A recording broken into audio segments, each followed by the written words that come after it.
In America, everyone counts, and the 2020 census is how that great promise is kept. Respond today online, by phone, or by mail, and help inform hundreds of billions in funding for education, health programs, and more. Shape your future. Start at 2020census.gov. The white supremacists will remain the most persistent and lethal threat in the United States through 2021, according to the Department of Homeland Security draft documents. The most recent draft report predicts an elevated threat environment at least through early next year and concludes that some U.S.-based violent extremists have capitalized on increased social and political tensions in 2020.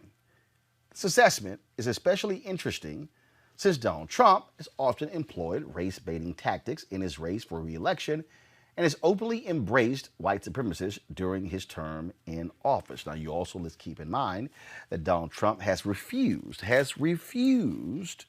to condemn 17-year-old Kyle Rittenhouse of Illinois, who took his AR-15, crossed state lines, and then went into Kenosha, Wisconsin, and killed 2 people. Keep in mind, Donald Trump Jr. tweeted, you know what, a lot of us do things we regret when we were 17. Like kill 2 people. Also keep in mind that when Donald Trump became president, they tried to strip the funds from the Department of Justice to combat white domestic terrorism and target Muslims.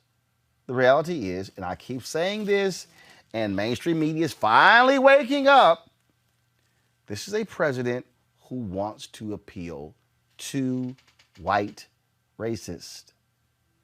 It is his base, and they know it. And that's, Robert, why they are doing this dance. It's clear, it's no shock to any of us, and that's what they are all about. So when you look at these judges, they're ramming through more judges. When you look at all of us talk about suburban America, Donald Trump is appealing to whiteness to win.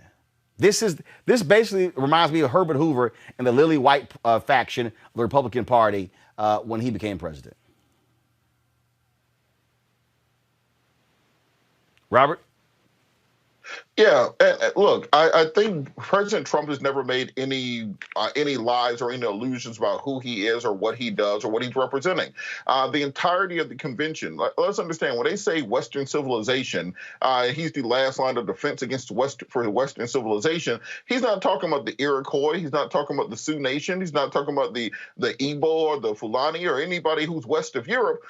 They're talking about Western Europe, defending that. When they talk about defending the suburbs, they're not talking about black folks in the suburbs. They're not talking about the Inkwell or DeKalb County or Prince George's County, anything along those lines. They're talking about, as Gil Scott-Heron said, or as they said, Chocolate City and its vanilla suburbs from Parliament.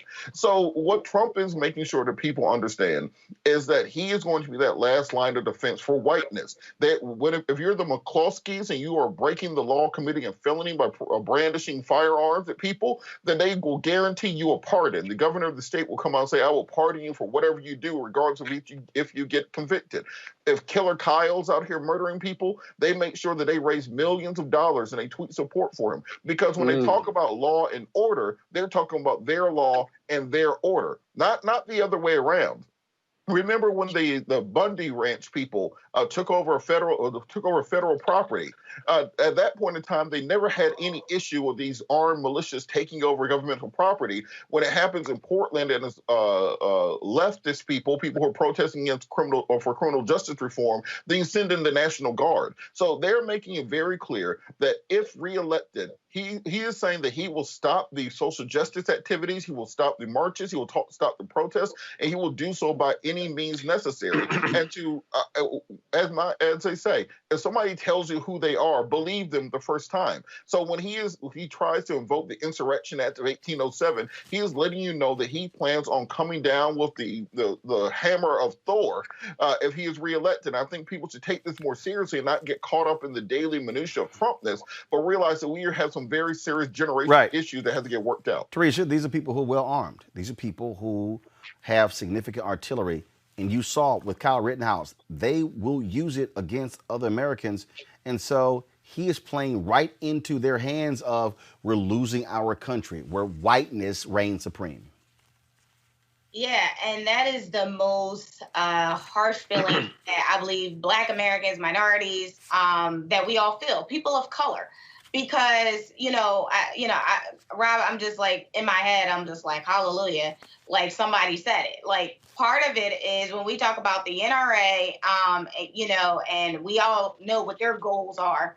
But yes, I still believe in the Second Amendment, but I do believe that when it's up to African Americans and people of color to actually arm themselves for protection, we're always the one that's getting the highest sentences, right? We're the ones, that are going to the courtroom first.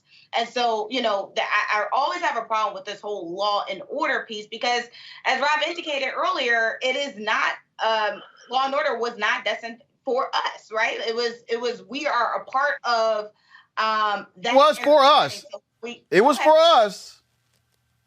Yeah, well, it's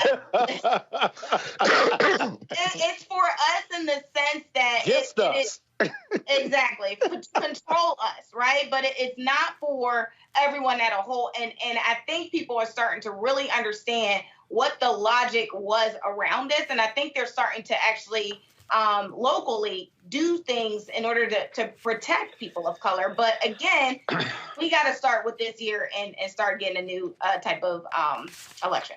And what you're dealing with, Scott, real simple. This Department of Justice will not be protecting citizens. Bill Barr's whole job is to protect Donald Trump, period. All right, folks, back to our Roland Mark Unfiltered video in just one moment. As our community comes together to support the fight against racial injustice, I want to take a second to talk about one thing we can do to ensure our voices are heard.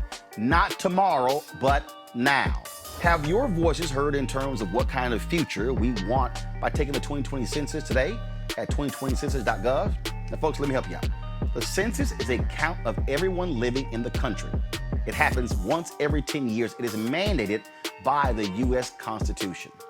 The thing that's important is that the census informs funding, billions of dollars, how they are spent in our communities every single year. I grew up in Clinton Park in Houston, Texas, and we wanted new parks and roads and a senior citizen center. Well, the census helps inform all of that and where funding goes.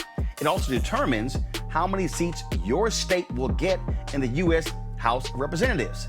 Young Black men and young children of color are historically undercounted, which means a potential loss of funding of services that helps our community. Folks, we have the power to change that. We have the power to help determine where hundreds of billions in federal funding go each year for the next 10 years. Funding that can impact our community, our neighborhoods, and our families and friends. Folks, responses are 100% confidential and can't be shared with your landlord, law enforcement, or any government agency. So please, take the 2020 census today. Shape your future. Start at 2020census.gov.